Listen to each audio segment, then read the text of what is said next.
O tropeirismo foi uma atividade econômica de muita importância para o Brasil. As antigas tropas percorriam longas trilhas ligando as regiões brasileiras e levando animais e produtos para a venda. O ciclo dos tropeiros começou no século XVII e prosseguiu até o início do século passado. Na época do surgimento, o Brasil ainda pertencia a Portugal e a exploração do ouro em Minas Gerais era grande. Com isso, a monarquia portuguesa precisava de gado para alimentação nas novas cidades mineiras e de mulas para o transporte do ouro entre Minas Gerais e o porto do Rio de Janeiro, de onde era embarcado para Portugal, e também para carregar o que chegava no porto até as cidades do interior. Os tropeiros levavam o gado e mulas do Rio Grande do Sul para a venda na feira de Sorocaba. As mulas eram usadas pela grande resistência ao peso das cargas e às distâncias, e na época só eram criadas no Rio Grande do Sul, região que também já produzia muito gado.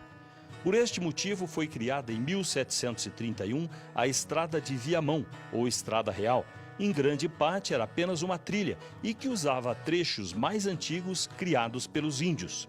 A Estrada de Viamão fazia ligação do sul com o resto do Brasil e tinha importância estratégica para o deslocamento do exército em caso de guerra com os países vizinhos. Estes países eram dominados pelos espanhóis e a preocupação de Portugal era defender as fronteiras do Brasil contra possíveis invasões para a tomada de território. Ao longo desta estrada começaram a surgir pontos de parada de tropas, que foram formando as primeiras vilas. Em uma entrevista ao projeto Memória Paranaense em 1997, o falecido professor Rui Wachowicz, da Universidade Federal do Paraná, falou deste ciclo. Quem possuía uma tropa era gente rica. Então, forçaram o Rio Grande do Sul a terem esse mercado cativo em São Paulo, no Rio e Minas Gerais. Esse caminho, obrigatoriamente, tinha que passar pelo Paraná e passava pelos Campos Gerais. Foi aí que os Campos Gerais entram dentro da economia brasileira. Surgem as invernadas, onde o gado que vinha do Rio Grande, os animais muares que vinham do Rio Grande eram engordados e depois revendidos na feira de Sorocaba, em São Paulo. E aí começa então a ocupação dos nossos belos Campos Gerais.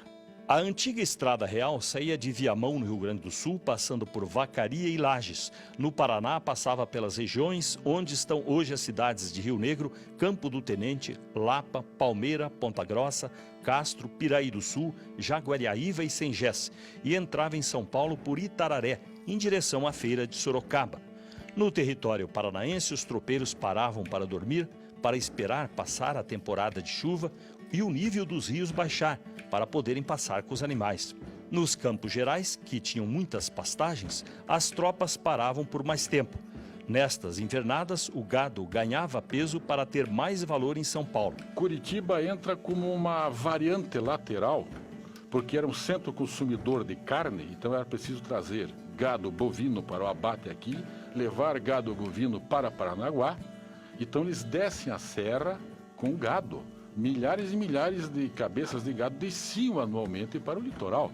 Para os moradores de Curitiba, que era só uma pequena vila, a abertura da Estrada Real ajudou também na exploração dos campos ao sul, até a região da Lapa. Curitiba não ficava no caminho das tropas, mas recebia tropeiros que vendiam os seus produtos. O ciclo dos tropeiros terminou no início do século passado, com a construção de ferrovias e mais tarde as rodovias. Mas foi importante na história do Brasil porque ajudou a manter a integridade do território, a ocupar regiões mais isoladas, a desenvolver a agropecuária e o comércio. Também criou muitas cidades e as antigas estradas, que foram a base para a construção das rodovias usadas até hoje. Esta lembrança é muito importante para entender que tudo é construído com esforço. O Brasil não tinha nada, tinha só doenças, animais, índios. Foi muito difícil essa entrada no país. E isso é importante quando a gente não dá tanto valor ao que tem hoje. Tudo foi construído com esforço dos antepassados.